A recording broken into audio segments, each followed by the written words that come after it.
Thank the gentleman. I now recognize myself for 5 minutes for questions.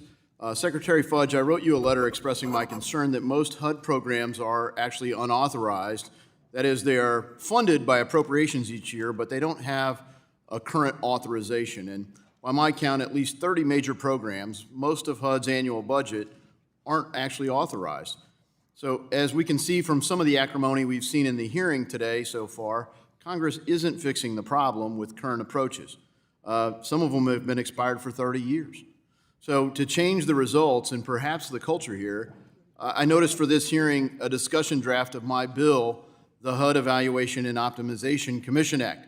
My legislation creates a bipartisan commission, 2 Republicans, 2 Democrats who work together to review all the programs administered by HUD and to focus on how the department could best streamline the administration of those. Things like benefit cliffs, things like more clear income and asset tests, and more. Things that you seem to be frustrated with yourself as your staff has to manage these things. So it would provide a fast-track process to ensure that these reforms get a vote. Secretary Fudge, as a former Congresswoman, you know that we're supposed to actually authorize these programs, and the task is challenging for you. The task has clearly not been met by this body.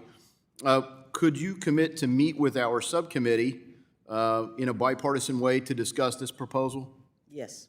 Thank you so much, Madam Secretary. And I also want to talk about a letter that I sent to you regarding the unacceptable and frankly inhumane conditions some of the HUD-funded housing is confronting. Many of these public housing authorities have issues, but I focused specifically on the D.C. Housing Authority.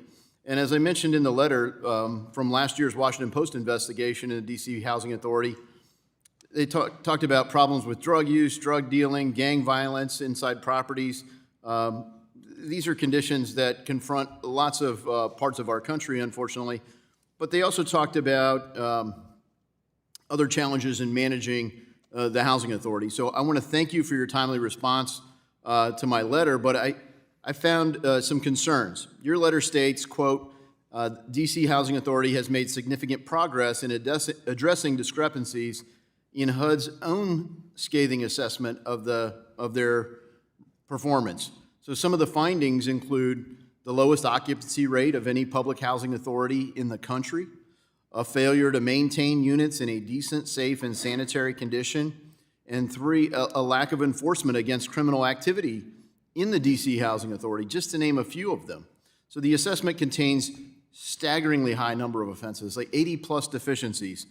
And so, you know, I just, you know, you acknodge the problem, and I think it's fair to say, hey, they're making progress, but I just want to follow up a little bit on that. So I note that your Deputy Secretary, Adrian Todman, served as Executive Director of the D.C. Housing Authority from 2009 to 2017. Have you asked her about her role in any of those failures, or did they all happen after she left?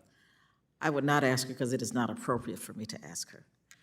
But I would say to you that we have been working with the city. They have a new executive director. They have a new board that we don't have any authorization to have authority over, quite frankly. They appoint the board, they appoint the executive director, and we believe that they are moving in the right direction. But we are keeping her out because we believe it is a conflict to include her in these conversations. All right, thank you for that clarification, but who at HUD do you hold accountable for oversight of these public housing authorities?